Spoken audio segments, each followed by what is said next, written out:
शैतान तपाईको स्वास्थ्य मात्रै चोर्न आउँदैन, शैतान तपाईको समय मात्रै चोर्न आउँदैन, शैतान तपाईको सम्बन्धलाई बिगार्नुको लागि मात्रै आउँदैन, तर शैतान नि तपाईले जे वचन सुन्नुहुन्छ नि त्यो चोर्नुको लागि पनि आउँछ। थ्यांक यू सो मच यहाँहरु सबैजनालाई हाम्रो च्यानलमा आउनु भएको लागि।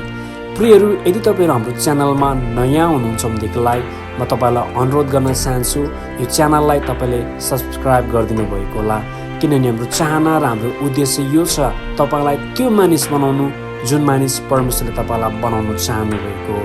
यदि तपाई आफ्नो ईसाई जीवनमा माथि उठेको तपाई चाहनुहुन्छ भनेदेखिलाई म तपाईलाई अनुरोध गर्न चाहन्छु युट्युब च्यानललाई तपाईले सब्स्क्राइब गरिदिनु भएको होला। अनि आउनुहोस् आजको वचनमा म तपाईहरुलाई हार्दिक स्वागत गर्न चाहन्छु।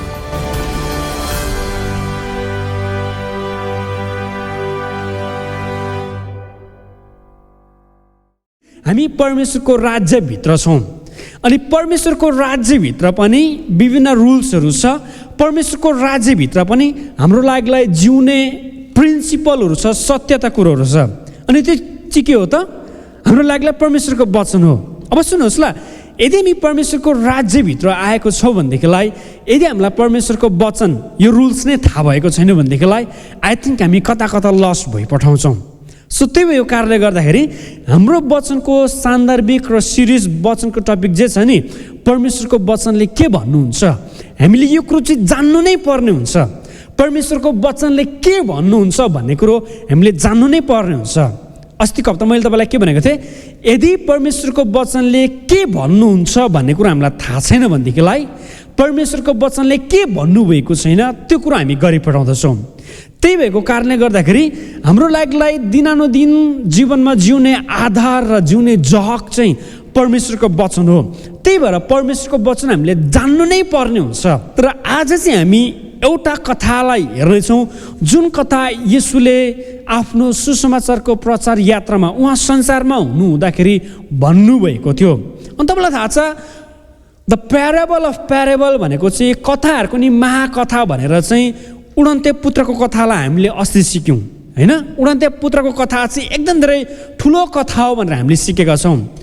तर अर्को एउटा कथा जस्तो छ, द प्यारेबल भन्छ। अनि यो प्यारेबल चाहिँ यस्तो खालको प्यारेबल, यस्तो खालको कथा हो जुन कथा बुझेन भनेदेखिलाई चाहिँ अरू कथा बुझ्नै सक्दैन।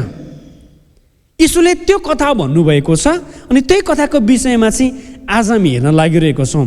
अनि आज क्रिस्चियन तपाईँले जब जब मत्ती, मर्कुस, लुका, यौना 4वटा यो पुस्तकलाई पढ्नुहुन्छ नि, यो पुस्तकलाई पढ्दै जाँदाखेरि यीशुले विभिन्न कथाहरू भन्नुभएको छ, विभिन्न उखानहरू उहाँले भन्नुभएको छ होइन, प्यारेबलहरू भन्नुभएको छ। जस्तै उडन्ते पुत्रको कथा एउटा कुरा भयो, हराएको सिक्का अर्को कथा भयो होइन, हराएको भेडा अर्को कथा भयो। त्यस्तो कथाहरू यीशुले धेरैभन्दा धेरै भनिदिइसक्नु भएको छ होइन। मालिकको कथा, नोकरको कथा यीशुले भन्नुभएको छ।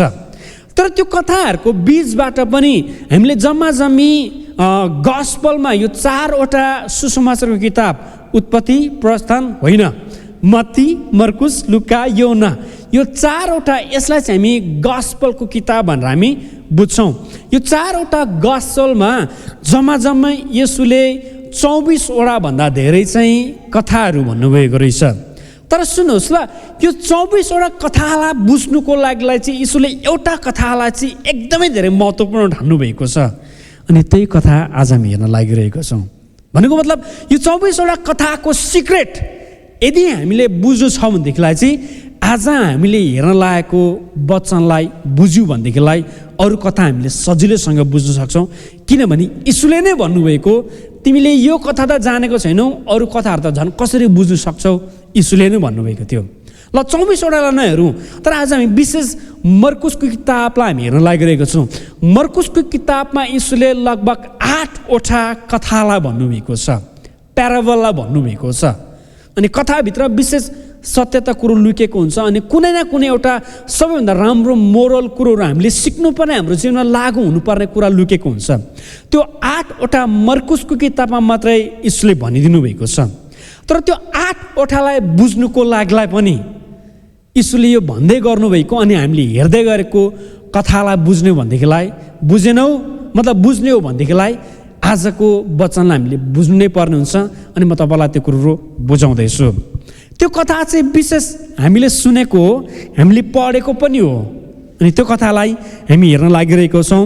सबैले बिउ छर्नेको दृष्टान्त भन्नुभएको छ त, मैले घिउ भनेको सुने, फेरि पनि भन्नुभएको छ त बिउ छर्नेको दृष्टान्त। ल यो घटनालाई हामी हेर्दैछौँ अनि यो कथाले चाहिँ नि अरू 8वटा कथा भनेको के हो भन्ने कुरो पनि यसले छर्लङ्ग तुल्याउँदैछौँ। नबिर्सिनु भएको होस्, हाम्रो वचनको टपिक विशेष के छ त, परमेश्वरको वचनले के भन्नुहुन्छ त्यसमै हामी अझ मजाले खुल्ला रूपमा बुझाउने भनेदेखिलाई चाहिँ आज हामी सब टपिकमा चाहिँ बिउ छर्नेको दृष्टान्तको विषयमा हामी हेर्न लागिरहेको छौँ। पछिबाट फेरि समुद्रको किनारमा उहाँले शिक्षा दिन लाग्नुभयो। सुन्नुहोस् ल, जब हामीले वचन पढ्छौँ नि, वचनको एक एकवटा शब्दहरूलाई हामीले केलाउनु पर्छ अनि आफै प्रश्न गर्नुपर्छ, कहिले शिक्षा दिनुभयो, किन शिक्षा दिनुभयो, के को लागि शिक्षा दिनुभयो भन्नेलाई। अब यो फर्स्ट यो सेन्टेन्समा नै कस्तो राम्रो कुरा लेखेको छ। यहाँ के भन्छ नि, पछिबाट फेरि समुद्रको किनारमा, कहाँ? समुद्रको किनारमा उहाँले शिक्षा दिन लाग्नुभयो। यसको मतलब प्रिचिङ चाहिँ पुलपिटमा मात्रै होइन रहेछ, तर प्रिचिङ कहाँ पनि रहेछ त? समुद्रको किनारमा उहाँले शिक्षा दिन लागिराख्नु भएको छ। धेरै पटक मान्छेहरूले शिक्षा दिनुको लागि, प्रचार गर्नुको लागि यही ठाउँ खोज्छ नि होइन, तर यसले पुलपिट खोज्नु भएन। त्यो बेलाको सभाघर भनेको चर्च खोज्नु भएन, तर के उहाँले जहाँ ठाउँ पाउनुहुन्छ तिनीहरू उहाँले प्रचार गर्न थाल्नु भएको छ। अनि मेरो तपाईँलाई हौसला के छ भनेदेखिलाई, जसै तपाईँ अगुवापनको सेवाकामा बढिराख्नुहुन्छ नि, तपाईँको लागि वचन प्रचार गर्ने ठाउँ चाहिँ यो मात्रै नभएकोस्। तर यीशुले जस्तै समुद्रको किनार जहाँनिर पुलपिट थिएन, जहाँनिर माइक्रोफोन थिएन, तर पनि उहाँले के गर्नुभयो त? प्रचार गर्नुभयो। अनि तपाईँलाई यदि प्रचारको सेवाकामा परमेश्वरले बोलाएको छ भनेदेखिलाई तपाईँले जहीँ पनि प्रचार गर्न सक्नुहुन्छ। हामी ब्याक टु द बाइबल जानेछौँ। पछिबाट फेरि समुद्रको किनारमा उहाँले शिक्षा दिन लाग्नुभयो। उहाँको चारैपट्टि भिड यति ठुलो भयो कि उहाँ समुद्रमा भएको एउटा डुङ्गामा चढ्नुभयो र त्यसैमा बस्नुभयो। मानिसहरू चाहिँ समुद्रको किनारका पाखा बसेका थिए अनि उहाँले तिनीहरूलाई दृष्टान्तमा धेरै कुरा सिकाउनुभयो। उहाँले आफ्नो शिक्षामा तिनीहरूलाई यसो भन्नुभयो। ल अब विशेष कुरो यहाँ आउँदैछ। 3, सुन, हेर, एकजना बिउ छर्ने मानिस बिउ छर्नलाई निस्क्यो। भनेको यो पक्कै पनि किसान हुनुपर्छ। अनि छर्दाखेरि केही बिउ बाटोतिर परे र ती चराचुरुङ्गीले आएर खाइहाले। केही बिउ ढुङ्गेनी ठाउँमा परे, धेरै माटो, जहाँ धेरै माटो थिएन र माटोको गहिराई नहुनाले ती छिट्टै उम्रे। घाम निकै चर्केपछि टुसाहरू डढिहाले, जरा नलागेकोले ती ओइलाइहाले। केही काँडाहरूमा बढे र बोट निसासिए अनि तिनमा फल लागेनन्। तर केही बिउ असल जमिनमा परे र उम्रिँदै बढ्दै गएर 30 गुणा, 60 गुणा र 100 गुणा फल दिए। अनि उहाँले भन्नुभयो, जसको सुन्ने कान छ त्यसले सुनोस्। आफ्नो कान छाम्नु भएको छ त, ठाउँमा छ कि छैन? ल सबैजनाको कान ठाउँमै छ, तर विशेष ठाउँ चाहिँ तपाईँले सुन्नुभएको छ। यसले भन्नुभयो जसको कान छ त्यसले सुनोस् भन्नुभयो। जब उहाँ एक्लै हुनुभयो तब 12 जना चेलाहरू उहाँको वरिपरि भएकाहरूले उहाँलाई दृष्टान्तको विषयमा सोधे। उहाँले तिनीहरूलाई भन्नुभयो, परमेश्वरको राज्यको रहस्य तिमीहरूलाई दिएको छ, तर बाहिरकालाई भने सबै कुरा दृष्टान्तमा भनिन्छ। के तिनीहरू हेर्न त हेर्छन् तर देख्दैनन्, सुन्न त सुन्छन् तर बुझ्दैनन्। नत्र त तिनीहरूले पश्चाताप गर्ने थिए र तिनीहरूको पाप क्षमा हुने थिए। अब सुन्नुभएको छ, मलाई हेर्नुभएको छ त। हामी एकछिन यहाँनिर एकछिन कोमा लागौँ। यो घटनामा यीशुले चेलाहरूलाई प्लस अरू मानिसहरूलाई शिक्षा दिइराख्नु भएको छ। विशेष कुरो उहाँले बताइराख्नु भएको छ। त्यो विशेष कुरो चाहिँ के रहेछ त? पश्चाताप गर अनि मलाई पछ्याउ भन्ने कुरो विशेष कुरो रहेछ। तर नबुझेको कारणले गर्दाखेरि उहाँलाई पछ्याउनु सकेको रहेन रहेछ। यो घटनामा के हुन्छ, एकजना मानिस हुन्छ, हामी सबैजना किसानको ब्याकग्राउन्डबाट आएको, हाम्रो बाउ बराजुहरू किसान नै हो, अनि कतिजनाले यहाँनिर अझै किसानको काम नै गर्नुहुन्छ।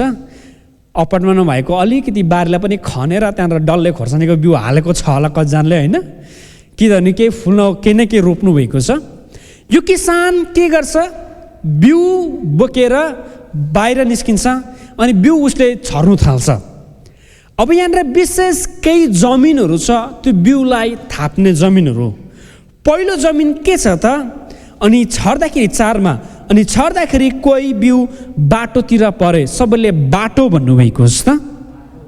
अब सुन्नुहोस् ल, बाटो चाहिँ यस्तो हो कि जुन जमिन चाहिँ एकदम धेरै दह्रो हुन्छ, किनभने बाटोमा सबैले हिँडेको हुन्छ, त्यो हिँडिएको माटो एकदम धेरै थिचिएको हुन्छ त, कठोर हुन्छ त्यो जमिन नै। बाटोमा परे, सबैले बाटो भन्नुभएको छ त। फेरि अब 5मा यसरी भन्छ, कोही बिउ ढुङ्गिने ठाउँमा परे, सबैले ढुङ्गिने भन्नुभएको छ त। अनि अलि मुन्तिर के भन्छ भनेदेखिलाई 7ले कोही बिउ चाहिँ काँडाहरूको बिचमा, सबैले काँडाहरूको बिचमा भन्नुभएको छ त। अनि 8मा के भन्छ नि, कोही बिउ चाहिँ असल जमिनमा, फेरि पनि असल जमिन भन्नुभएको छ त। ल, 4 प्रकारको यहाँनिर जमिन रहेछ। जमिन त जमिन नै हो, तर कति प्रकारको, 4 प्रकारको। एउटा प्रकार चाहिँ बाटोको जमिन, अर्को चाहिँ ढुङ्गाको जमिन, अर्को चाहिँ काँडागारीहरूको जमिन, अनि अर्को चाहिँ असल जमिन। यो 4वटा जमिनमा यो किसानले बिउ छर्दै गर्दाखेरि यो 4वटा जमिनमा बिउ परेको रहेछ। अनि यो कुरा चेलाहरूले बुझेन। यो कथाको विशेष उद्देश्य के हो, यो कथाको विशेष यीशुले भन्नु खोज्नु भएको कुरा के हो, चेलाहरूले बुझ्नै सकेन। अनि चेलाहरूले सिक्रेटमा आएर, जब 12 जना मात्र भएको थियो, अनि चेलाहरू नजिकमा आएर यीशुलाई यसको अर्थ खोजिदिएको छ, अर्थ मागिदिएको छ, यसले भन्नु खोजेको के हो भनेर भन्नुभएको छ। कतिपटक हामीले वचन बुझ्दैनौँ नि, होइन, तर हामीले त्यसलाई फेरि पनि सोध्नुपर्छ त्यो भनेको के हो भनेर। किनभने चेलाहरू भए तापनि, यीशुलाई पछ्याउने चेलाहरू भए तापनि कथाको अर्थ के हो उनीहरूले बुझ्नै सकेको थिएन क्या। कतिपटक हामी त्यस्तै नै भइपठाउँछौँ, होइन, वचन बोलेको वचन बुझिरहेको हुँदैन, तर हामीले सोध्नुपर्छ, मैले आत्मिक रूपमा कसरी बोल्नु सकिन्छ भन्ने वचनमा यो कुरोलाई मैले छुवाएको थिएँ। अनि त्यो वचन तपाईँले फेरि पनि हेर्नुभएको होस्, ताकि तपाईँलाई बोल्नुको लागि सहायता पुर्याइदिइरहेको हुन्छ। तर मेरो विशेष कुरो चाहिँ हाम्रो वचनको सान्दर्भिक टपिक के छ त, वचनले के भन्नुहुन्छ। यो कथा यीशुले भन्नुभएको कथा चाहिँ विशेष उहाँले बोल्नुभएको वचनको विषयको छ। उहाँले बोल्नुभएको, उहाँको मुखबाट जे कुरा निस्केको छ नि, जे बात निस्केको छ नि, त्यो बातको विषयमा यीशुले यहाँनिर भन्दै हुनुहुन्छ। अनि चेलाहरू आएर यीशुलाई सोध्नुहुन्छ, यसको अर्थ के हो, खुलाइदिनु भएको होस् न भनेर चेलाहरूले सोध्छन्। अनि 13मा तपाईँले हेर्नुभएको होस् त, उहाँले तिनीहरूलाई भन्नुभयो, तिमीहरू यस दृष्टान्तको अर्थ बुझ्दैनौ, त्यसो भए अरू सब दृष्टान्तको अर्थ कसरी बुझ्नेछौ। मर्कुसमा मात्रै यीशुले 8वटा भन्दा बढी दृष्टान्त भन्नुभयो यस्तै खालको। अनि यीशुले यो बिउ छर्नेको उखानको विषयमा के भन्दैछौ, यदि तिमीहरूले यो बिउ छर्ने उखान नै बुझेको छैनौ भनेदेखिलाई बाँकी मर्कुसको 8वटा जति पनि दृष्टान्त छ त्यो चाहिँ कसरी तिमीहरूले बुझ्न सक्छौ भनेर यीशुले भन्दै हुनुहुन्छ। यसको मतलब त्यो 8वटा भन्दा बढी दृष्टान्तको अर्थ बुझ्ने सिक्रेट केमा रहेछ त, यो दृष्टान्तमा रहेछ। यीशुले साफ भन्नुभएको छ, है तिमीहरू यस दृष्टान्तको अर्थ बुझ्दैनौ, त्यसो भए अरू सब दृष्टान्तको अर्थ कसरी बुझ्नेछौ। किन यीशुले यो कुरो भन्दै हुनुहुन्छ, किन यीशुले यो दृष्टान्तको विषयमा चाहिँ अर्को शब्दमा यीशुले भन्नुभएको चाहिँ अरू दृष्टान्त तिमी बुझ्न चाहन्छौ, त्योभन्दा सबैभन्दा अगाडि चाहिँ यो दृष्टान्तलाई तिमीले बुझ्नुपर्छ। What do you mean by this दृष्टान्त, यो दृष्टान्त भनेको के हो भनेर हामीले बुझ्नुपर्छ फर्स्ट। अर्को शब्दमा सबै दृष्टान्तको सिक्रेट, सबै दृष्टान्तको अर्थ बुझ्नु छ भने चाहिँ यो दृष्टान्तलाई चाहिँ, यो प्याराबललाई चाहिँ हामीले बुझ्नु नै पर्ने रहेछ। एउटा किसानको घटना, जुन घटनामा एउटा किसानले बिउ छरिरहेको छ। किन त्यति धेरै इम्पोर्टेन्ट छ यो दृष्टान्त चाहिँ? हामीले बुझ्नु नै पर्ने हुन्छ। किनभने नि सिक्रेट म तपाईँलाई बताउँदैछु। यीशुले अरू जति पनि दृष्टान्त भन्नुभयो नि, यीशुले जति पनि दृष्टान्त भन्नुभयो त्यो दृष्टान्तभरिमा उहाँको हृदयको कुरालाई खोलिदिनु भएको छ प्राय। त्यो दृष्टान्तभरिमा पश्चाताप गर्नु भन्ने कुरो खोलिदिनु भएको छ प्राय। त्यो दृष्टान्तहरूमा परमेश्वरले तिमीहरूलाई कति धेरै माया गर्नुहुन्छ भन्ने अर्थ खोलिदिनु भएको छ। तर यो दृष्टान्तमा चाहिँ नि उहाँले बोल्नुहुने वचनलाई नै उहाँले प्रकट गरिदिनु भएको छ। सबै दृष्टान्त बुझ्न चाहन्छौँ, त्योभन्दा अगाडि मेरो वचनलाई पहिले तिमीहरूले बुझ भनेर उहाँले यो कुरोलाई चाहिँ खोलिदिनु भएको छ। दृष्टान्तको अर्थ के हो हेर्नु भएको छ ल।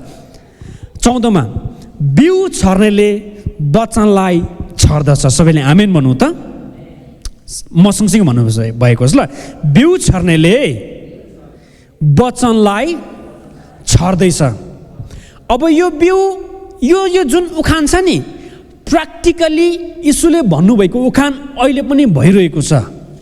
म किसान, वचन बिउ तपाईँहरूलाई छरिरहेको छु। तपाईँहरू बिउ होइन तर जमिन हुनुहुन्छ।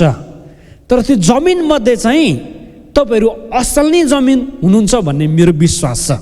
सुन्नुहोस् त, बिउ छर्नेले के छर्दो रहेछ त? वचनलाई छर्दो रहेछ।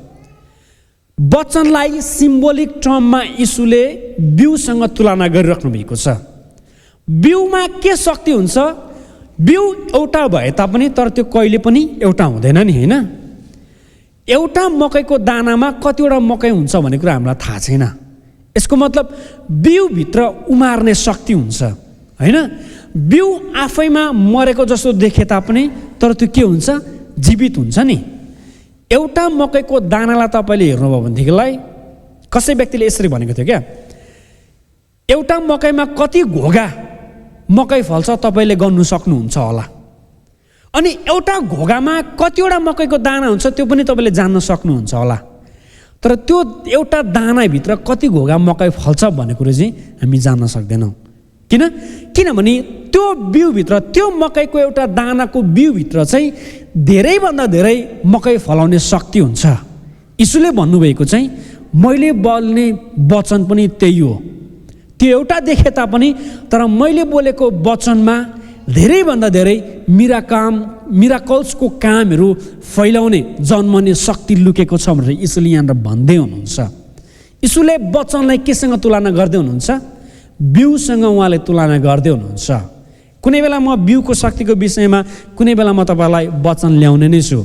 बिउ भन्ने बित्तिकै हामीले वचनलाई सम्झिँदै, जब तपाईँले वचन पढ्दै जाँदाखेरि बिउको कुरा आउँछ भनेदेखिलाई, अनि त्यो वचनको कन्टेक्स्टलाई तपाईँले हेर्नु भनेदेखिलाई त्यो बिउ भनेको चाहिँ वचन पनि हुनसक्छ। अनि कुनै बेला फेरि त्यो बिउको कन्टेक्स्टलाई चाहिँ कुनै बेला पैसालाई पनि तुलना गरिएको कुरोहरू हामी पाउँदछौँ। तर यो घटनामा आउँदाखेरि यीशुले यो कथाको विशेष उद्देश्यलाई उहाँले बताइदिइराख्नु भएको छ। बिउ छर्नेले वचन छर्दछ। जसै म वचन प्रचार गरिरहेको छु नि, परमेश्वरको येशूको वचनमा प्रचार गरिरहेको छु नि, तपाईँको हृदय, तपाईँ चाहिँ जमिन हुनुहुन्छ। ल मुतिर पढौँ अनि हामी बुझ्नेछौँ। कोही मानिसहरू बाटोतिर छरिएको बिउ जस्तै हुन्। सुन्नुहोस् है, जब तिनीहरूले वचन सुन्छन् तब तुरुन्त शैतान आउँछ र तिनीहरूमा छरिएको वचन लगिहाल्छ। शैतान आउने चाहिँ नि, मलाई हेर्नुहोस् त, शैतान आउने चाहिँ नि तपाईँको कमजोरी कुरामा मात्रै होइन। म तपाईँको लागि वचन छरिरहेको छु, यो बेला पनि शैतान आउनु सक्छ। कसरी आउनु सक्छ? विभिन्न डिस्ट्र्याक्सन तपाईँको अगाडि ल्याइदिनु सक्छ। तपाईँको माइन्ड कता कता त्यसले हुन्छ नि बरालिदिनु सक्छ क्या, के थटहरू हालिदिनु सक्छ। शैतानले पनि हाम्रो दिमागमा थट हालिदिनु सक्छ नि। यहुदा इस्करियोतलाई यीशुलाई धोका दिने त्यो थट कसले हालिदिएको? शैतानले नै हालिदिएको। अनि हननिया र सफिराले ढाँट्ने त्यो थट कसले हालिदिएको? शैतानले नै हालिदिएको। कहिलेकाहीँ शैतानले दिमागमा नराम्रो थट हालिदिनु सक्छ, तर त्यसलाई एक्सेप्ट नगर्न हामी सक्छौँ। सो त्यही भएर जब हामी वचन सुन्छौँ नि, त्यति नै खेर यो के भन्छौँ भने जब जब तिनीहरूले वचन सुन्छन् तब तुरुन्तै शैतान आउँछ र तिनीहरूमा छरिएको वचन लगिहाल्छ। यो कस्तो जमिन हो त भनेदेखिलाई चाहिँ त्यस्तो खालको जमिन हो जुन जमिनमा चाहिँ बिउहरू चाहिँ बाटोमा छरिएको हो। बाटोमा भनेको चाहिँ हुन्छ नि, जमिन त जमिन नै हो, इसाई त इसाई नै हो, तर हुन्छ नि हृदय एकदम धेरै कठोर बनाएको छ क्या। वचन त आउँछ, सुन्छ, अनि के त्यसको काम उसको जीवनमा हुनै दिन पाउँदैन। अनि शैतान आउँछ, किनभने बाटो भन्ने बित्तिकै जो पनि हिँड्नु पाउँछ। बाटो भन्ने बित्तिकै जसले पनि काट्न सक्छ। अनि त्यो हाइवे नै भएको कारणले गर्दाखेरि शैतान पनि आउँछ, अनि त्यो जमिन, त्यो बाटो भएको जमिनमा छरेको बिउ वचन चाहिँ लगिहाल्छ। कति विश्वास तपाईँ देख्नुहुन्छ नि होइन। अब यो वास्तवमा भन्यो भनेदेखिलाई अलि निराशको कुरो हो। 25 वर्ष विश्वासी भए तापनि, जन्मेको विश्वासी भए तापनि, तर हृदय कति कठोर बनाएको हुन्छ नि, वचन अनुसारको काम उनीहरूको जीवनमा हुँदैन नि। त्यो खालको जमिन हो यो चाहिँ। वचन त सुन्छ, तर आफैलाई कठोर बनाएको कारणले गर्दाखेरि जो पाए त हिँड्ने भूमि, जो पाए त बस्ने, जसले पाए त्यसले धुलो टक्टकाउने जमिन बनाएको कारणले गर्दाखेरि शैतान पनि आउँछ, आइतबार वचन सुन्छ, शैतानले लगिदिइहाल्छ। अरे यार, हामीले बुझ्नुपर्ने एउटा कुरो चाहिँ नि, शैतान किन आउँछ क्या परमेश्वरको वचन चोर्नुको लागि? किन आउँछ क्या? यूहन्ना 10:10 यसरी भन्छ कि चोर त चोर्न, मार्न र नाश पार्न भनेर आउँछ, तर म त आए तिमीहरूले प्रशस्त जीवन पाउन्, त्यो पनि प्रशस्त मात्रको जीवन, त्यो हेतुले म आएँ भनेर भन्छ। शैतान तपाईँको स्वास्थ्य मात्रै चोर्नु आउँदैन, शैतान तपाईँको समय मात्रै चोर्नु आउँदैन, शैतान तपाईँको सम्बन्धलाई बिगार्नुको लागि मात्रै आउँदैन, तर शैतान नि तपाईँले जे वचन सुन्नुहुन्छ नि त्यो चोर्नुको लागि पनि आउँछ। तर घतलाग्दो कुरो चाहिँ यहाँ चाहिँ किन चाहिँ आउँछ क्या शैतान वचन चोर्नुको लागि? किनभने नि शैतानलाई थाहा छ त्यो वचनमा कति धेरै शक्ति छ भन्ने कुरोहरूलाई। तपाईँलाई थाहा छ यीशुलाई स्वयं शैतानले परीक्षा गरेको चाहिँ नि वचनमा छ क्या। शैतानले के भनेर परीक्षा गर्यो? लेखिएको छ, तपाईँ यहाँ माथिबाट हाम फाल्नुहोस्, लेखिएको छ। भजन सङ्ग्रह 91 अध्यायलाई कोट गरेर तपाईँलाई परमेश्वरले हातै थाम्नुहुनेछ। शैतानलाई वचन थाहा छ, हामी विश्वासीलाई वचन थाहा छैन भनेदेखिलाई गाह्रो हुन्छ हामीलाई। अनि यीशुले के पनि भन्नुभयो? लेखिएको छ, तैलेतिर परमेश्वरको परीक्षा नगर्नु। किन हामीले बाइबल बुझ्नै पर्छ? किन हामीले बाइबलको वचनले के भन्नुहुन्छ भनेर हामीले जान्नै पर्छ? किन हामीले वचनलाई सुन्नै पर्छ? किनभने नि शैतानले नि यदि तपाईँसँग वचन छैन भने नि फाइट गर्नु सक्नुहुन्न क्या तपाईँ शैतानसँग। किनभने शैतान तपाईँसँग फाइट गर्नुको लागि तपाईँ शैतानसँग फाइट गर्ने क्वालिफिकेसन चाहिँ शैतानले एउटा मात्रै खोज्छ, तपाईँले वचन कतिको धेरै जान्नुहुन्छ। वचन थाहा छैन भने नि हामीलाई शैतान चाहिँदैन क्या फाइट गर्नुको लागि। हाम्रो मनले हामीसँग फाइट गर्न थाल्छ, के हुन्छ के हुन्छ। अनि त्यही भएको कारणले गर्दा वचन हामीले जान्नु नै पर्ने छ। शैतान यहाँनिर चोर्नु आउँछ भन्छ क्या वचन। जब यहाँ म तपाईँलाई प्रचार गरिरहेको हुन्छ नि, सिकाइरहेको हुन्छ नि, म आफै पनि सिकिरहेको हुन्छ नि, परमेश्वरको यथार्थ र सत्य कुरोमा तपाईँलाई प्रचार गरिरहेको हुन्छ नि, एकदम धेरै यस्तो तरिकाले यो वचनलाई सुरक्षित राख्नु भएको होस्। तपाईँले आफ्नो घरमा क्यास पैसा कतिको धेरै सुरक्षित राख्नुहुन्छ? हुनसक्छ स्याम्स क्लबमा गएर त्यो आगोले पनि नडराउने यति गरौँ त्यो के भन्नु बक्साले राख्नु भएको छ, सुरक्षित राख्नु भएको छ। किनभने कसैले चोर्नु नपाओस् भनेर वचन तपाईँले त्यसरी नै सुरक्षित साथ राख्नुपर्ने हुन्छ क्या, त्यति धेरै कठोरताको साथ। किनभने चोर आउँछ क्या, शैतान आउँछ क्या तपाईँको जीवनमा हृदयमा भएको वचनलाई चोर्नुको लागि। राजा दाउदले यसरी भन्छ क्या, तपाईँको विरोधमा पाप नगरौँ भनेर तपाईँको वचन मैले मेरो हृदयमा सुरक्षित राखेको छु भनेर दाउदले भन्छ क्या। शैतान आउँछ चोर्नुको लागि। जब आइतबारै पछिको वचन हुन्छ नि, यस्तो तरिकाले ग्राब गर्नुभएको होस्, खोलामा माछा सबैले पक्रिनु भएको होइन, जिउँदो माछाले तपाईँलाई पक्रिँदाखेरि कति धेरै त्यसलाई छुच्ची लगाएर हुन्छ कि त्यसलाई दली छेकेर हुन्छ कि त्यसलाई कसरी हुन्छ भाग्नु नदिनुको लागि तपाईँको पासमा पार्नुको लागि तपाईँले के हदसम्म पार्नुहुन्छ होइन, अनि आफ्नो पासमा राख्नुहुन्छ। वचनलाई पनि तपाईँले त्यसरी नै राख्नुपर्ने हुन्छ।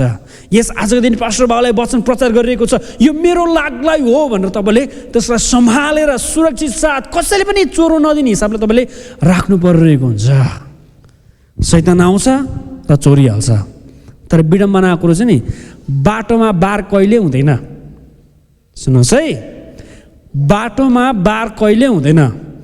त्यही भएर जो पनि आउनुको लागि इन्टर र एक्जिट खुल्ला हुन्छ बाटोमा, हाम्रो हृदय त्यस्तो नहोस्।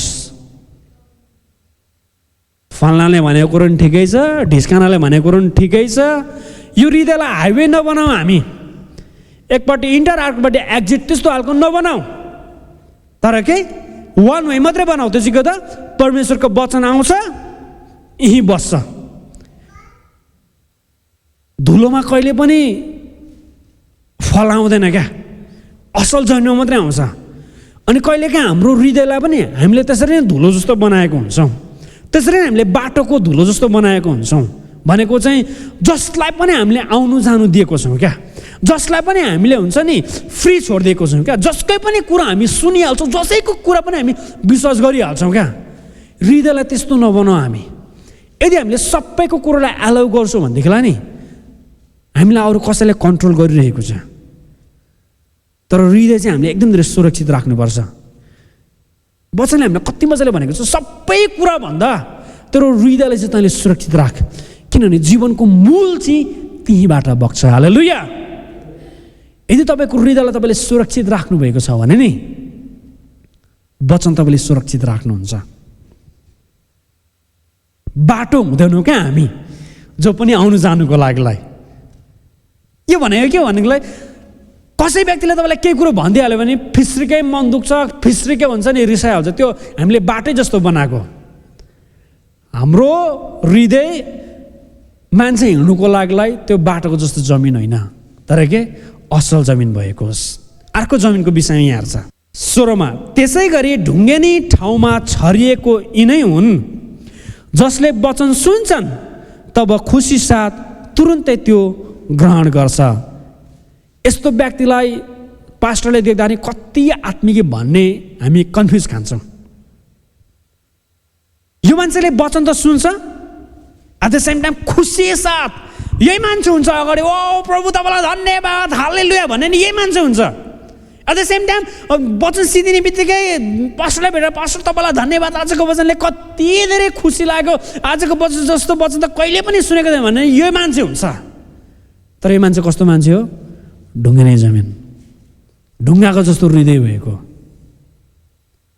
यो ढुङ्गे नै जमिनमा वचन छर्नु चाहिँ नि एउटा ढुङ्गालाई अन्डाले हानेर म ढुङ्गा फुटाउँछु भने जस्तो कहिले पनि हुँदैन। यो के भन्छ ढुङ्गेनी जमिनको विषयमा के भन्छ? त्यसै गरी ढुङ्गेनी ठाउँमा छरिएको यिनै हुन् जसले वचन सुन्छन् र खुसी साथ तुरुन्तै त्यो ग्रहण गर्छन्, तर आफ्नो जरा नलागेकोले ती थोरै बेर मात्र टिक्छ। अस्ति मैले तपाईँलाई के भने, वचन हामीले किन जान्नु र सिक्नु नै पर्ने हुन्छ, किनभने यो हाम्रो जीवनको जग हो। मैले तपाईँलाई भने नि वचन चाहिँ हाम्रो जिन्दगी जिउने आधार पनि हो, एट द सेम टाइम हामी स्ट्यान्ड हुने त्यो फाउन्डेसन पनि हो। तर यदि हाम्रो हृदयलाई हामीले ढुङ्गा जस्तो बनाएको छौँ भनेदेखिलाई वचनले जरा गाड्नु पाउँदैन, वचनले एकदम धेरै गहिराइसम्म जरा लाग्नु पाउँदैन। अनि हामी चर्चमा आएर वचन सुन्छौँ, खुसी पनि हुन्छौँ, एट द सेम टाइम हाम्रो मन खुसी हुन्छ, फिल गुड हुने खालको वचन मात्रै हुन्छ। तर के जब समय बित्छ नि, सङ्कष्ट आउँछ नि, त्यतिखेर कामै गरिरहेको हुँदैन। तर तिनीहरू आफ्नो जरा नलागेकोले ती थोरै बेर मात्र टिक्छन्। तर जब वचनको कारण सङ्कष्ट वा सतावट आउँछ, सबैले भन्दा जब वचनको कारण, अरे यार पास्टर मिसाल वचनको कारणले पनि सङ्कष्ट आउँदो रहेछ त। यो शब्दलाई हामीले एक्चुअली सोचौँ क्या, वचनको कारण सङ्कष्ट वा सतावट आउँछ, तिनीहरू तुरुन्तै ढलिहाल्छ। भनेको चाहिँ के हो तपाईँलाई थाहा छ? वचनमा यस्तो शक्ति छ नि, त्यो शक्तिले नि तपाईँलाई वचनअनुसारको काम गर्नुको लागि बाध्य गराउँछ क्या। त्यही भएको कारणले गर्दाखेरि वचनको कारणले सङ्कष्ट वा सतावट पनि आइरहेको हुन्छ। भनेको चाहिँ यस्तो हो, साधारण तपाईँले बुझ्ने भाषामा तपाईँलाई उदाहरण, प्रेमको विषयमा तपाईँले वचन सुन्नुभयो अरे, त्यो वचन सुन्दा सुन्दै सुन्दा सुन्दै सुन्दा सुन्दै तपाईँलाई थाहा हुन्छ मैले कतिजनालाई प्रेम गर्नुपर्ने रहेछ, मैले कतिजनालाई क्षमा दिनुपर्ने रहेछ भन्ने तपाईँलाई थाहा हुन्छ। तपाईँले विश्वास पनि गर्नुहुन्छ, यस म त्यो व्यक्तिलाई क्षमा दिन्छु भनेर विश्वास गर्नुहुन्छ। तर क्षमा दिनुको लागि नेक्स्ट स्टेप चाल्दाखेरि, बोल्नु जाँदाखेरि तपाईँलाई त्यही मान्छेलाई फेरि रिस उठाउँछ। त्यतिखेर वचन सुनेको कारणले गर्दा तपाईँलाई समस्या आइपर्छ। अब त्यही हो, मैले क्षमा दिने कि नदिने, मैले उसलाई सरी भन्ने कि नभन्ने भने त्यति नै खेर सतावट आइपर्छ तपाईँलाई। अब अझै तपाईँले बुझ्ने भाषामा प्र्याक्टिकली जब जब यो ट्याक्स फाइलको सिजन आउँछ नि होइन, ट्याक्स फाइलको सिजन आउँदाखेरि जब दिनेको विषयमा, दशांशको विषयमा वचन प्रचार गर्दाखेरि दशांशमा यति धेरै वचन प्रचारिन्छ, त्यहाँबाट तपाईँले सुन्नुहुन्छ र यो कुरो थाहा पाउनुहुन्छ परमेश्वरको भाग हामीले छुटाउनु पर्ने रहेछ भन्नुहुन्छ। तर एट द सेम टाइम पैसा पनि हुन्छ, दशांश पनि छुटाइसकेको हुन्छ, तर त्यही बेला चाहिँ घरमा फेरि इमर्जेन्सी आइपर्छ। त्यतिखेर वचन सुनेको ठिक अपोजिटको सतावट आयो नि तपाईँलाई। मैले तपाईँलाई के भन्दैछु नि, तपाईँले मण्डलीमा जस्तो वचन सुन्नुहुन्छ नि त्यसको ठिक अपोजिट अवस्थाहरू आइपर्छ। यदि हाम्रो हृदय चाहिँ ढुङ्गाको छ भनेदेखिलाई नि जरा लाग्दैन, वचन सुन्यो उडायो, त्यस्तो मात्रै भइरहेको हुन्छ। अनि हामी यो खालको जमिन पनि हुनु हुँदैन।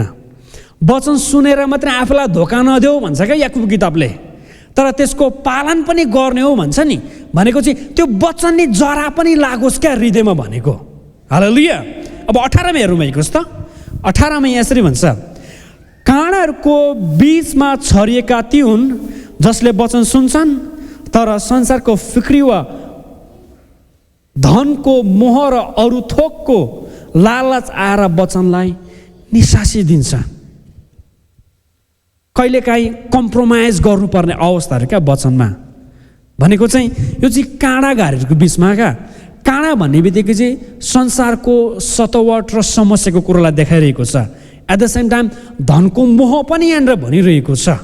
लालचको कुरोले गर्दाखेरि वचनलाई कम्प्रोमाइज गराइदिन्छ क्या। तपाईँलाई थाहा छ यो वचनले यस्तो भनेको छ, त्यही भएर मैले त्यस्तो गर्नु हुँदैन, तपाईँलाई थाहा छ। तर एट द सेम टाइम कतिले भन्छ नि पास्टर म बाध्य भएँ भन्छ नि, वचन उसलाई थाहा छ तर पनि म बाध्य भएँ त्यसो गर्नुको लागि, वचन विपरीत गर्नुको लागि म बाध्य भएँ भन्छ नि। उसले त्यो बिउलाई कान र उमार्नु खोजेको रहेछ काँडा घारीहरूको बिचमा भएको जमिनमा।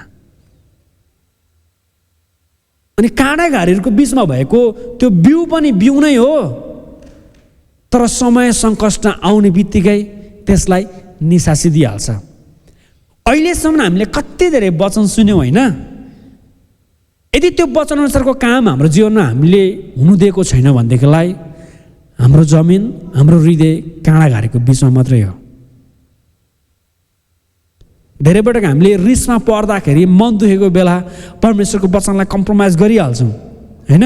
हुनु त हो त्यसो भनेको छ, तर पनि पास्टर बाउ आइतबार परमेश्वरको भाग हो, आइतबार चाहिँ विश्राम दिनु हो, आइतबार चाहिँ परमेश्वरलाई दिनुपर्छ। नो म्याटर म चर्चमा आए पनि, नो म्याटर म घरमा बसे तापनि, अनलाइन सेवा मैले गरेँ तापनि, तर पनि म विश्राम गर्नुपर्छ, आइतबार चाहिँ मैले परमेश्वरलाई दिनुपर्छ भन्ने थाहा छ। तर परमेश्वर म बाध्य भयो, घरमा पाहुना आयो। अनि त्यो काँडाघारीको बिचमै भएको छरिएको बिउ जस्तै हो, वचन जस्तै हो। तर असल जमिनमा छरिएकाहरू ती हुन् जसले वचन सुन्छन् र ग्रहण गर्छन्। सबैले भन्नु, जसले वचन सुन्छन् र ग्रहण गर्छन्। दुईटा कुरो छ, सुन्नु एक हो, ग्रहण गर्नु अर्को हो।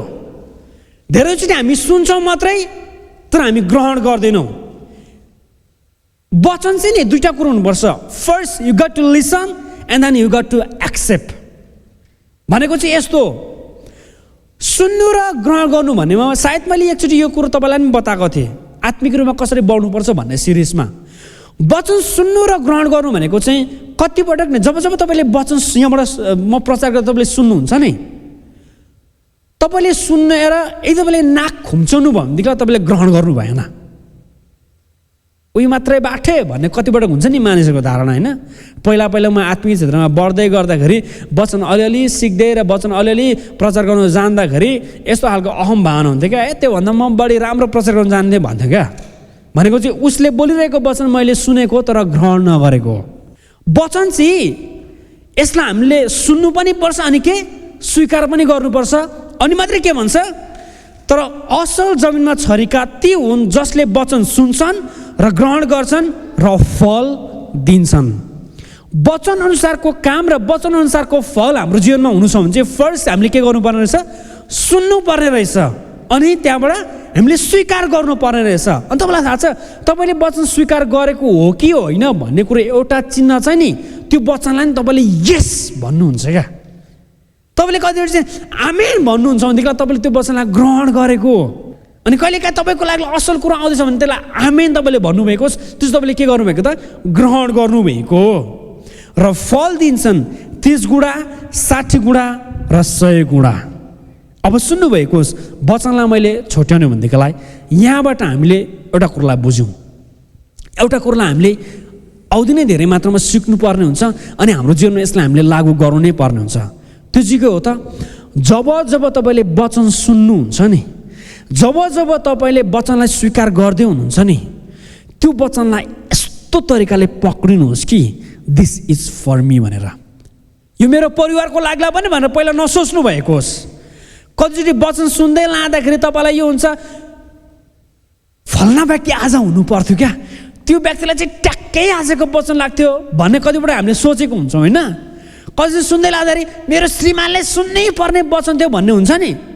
वचन सुन्दाखेरि त्यसरी सुन्ने होइन, वचन सुन्दाखेरि दिस इज फर मी, यो चाहिँ मेरो लाग्ला हो भनेर यस्तो तरिकाले त्यो वचनलाई पक्रिनु भएको होस् कि तपाईँले हुन्छ नि कति धेरै खोज्दा खोज्दा खोज्दा खोज्दा अन्तमा पाएको वस्तु जस्तो तरिकाले तपाईँले पक्रिनु भएको होस् अनि त्यसलाई सुरक्षित राख्नु भएको होस्।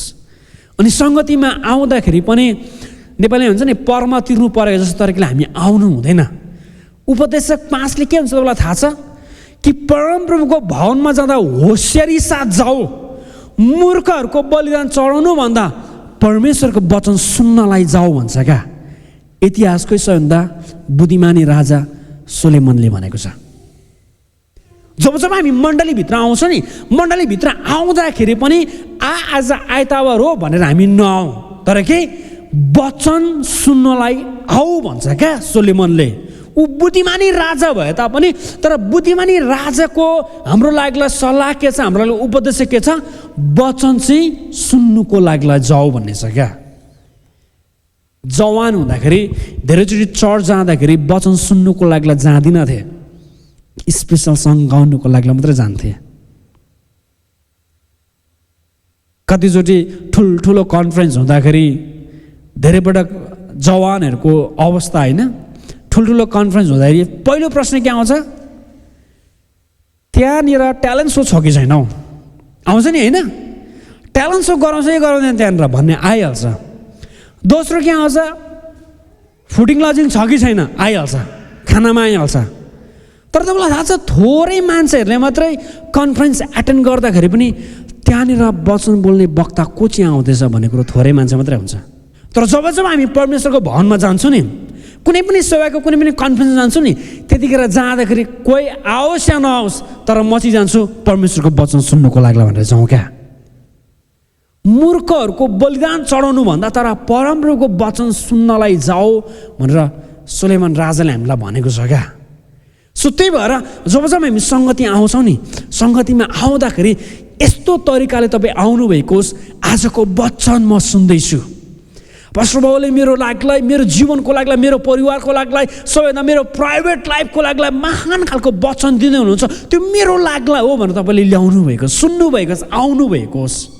तपाईँले नोट लेख्नुहुन्छ भनेदेखिलाई यो देखाएको तपाईँले त्यसलाई ग्रहण गर्दै हुनुहुन्छ भनेको हो।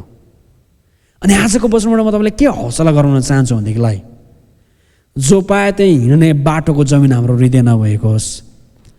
कसैले भन्दा पनि नलाग्ने कठोर ढुङ्गाको जमिन पनि हाम्रो नभएको होस्, अवसरवादी खालको हृदय पनि नभएको होस्। भनेको चाहिँ के हो, समस्या आउँदाखेरि चाहिँ कम्प्रोमाइज गर्ने खालको हृदय पनि हाम्रो नभएको होस्, तर के असल जमिन भएको होस्। जब जब वचन आउँछ नि लिइहाल्नु भएको होस्, अनि त्यो वचनले तपाईँको हृदयमा काम गरेको होस्, अनि के वचन जस्तै तपाईँको जीवनमा त्यसले काम गरेको होस्। होम चर्चको प्रिय मण्डलीलाई म तपाईँलाई हौसला गराउन चाहन्छु, हामीले वचनले के भन्नुहुन्छ किन जान्नै पर्छ, यो बाइबलको वचनमा के लेखेको छ किन हामीले बुझ्नु नै पर्ने हुन्छ। किन तपाईँलाई थाहा छ, किनभने नि यसले मात्रै तपाईँ को हुनुहुन्छ भन्ने विशेष व्यक्ति बनाउँछ, यसले मात्र तपाईँलाई सफल दिन्छ, अनि यसले मात्र परमेश्वर पिता को हुनुहुन्छ भन्ने कुरो विशेष धेरै तपाईँलाई रहस्य कुरो बताइदिइरहेको हुन्छ। वचन हामीले सुन्नु नै पर्ने हुन्छ। आजको वचनबाट हजुरलाई म यो इम्पावर गराउन चाहन्छु, वचनलाई एकदम धेरै सुरक्षित साथ राख्नुभएको होस्। तपाईँले सानो नानीलाई कति मजाले हुन्छ नि एकदम धेरै केयरफुल तरिकाले होल्ड गर्नुहुन्छ नि, वचनलाई त्यस्तै तरिकाले होल्ड गर्नुभएको होस्, अनि कसैलाई पनि छुन नदिनु भएको होस्, सुरक्षित राख्नुभएको होस्। त्यो वचन तपाईँको जीवनमा काम गर्नेछ। प्रभु येशू तपाईँलाई धन्यवाद, आज तपाईँले दिनुभएको वचनको लागि धन्यवाद।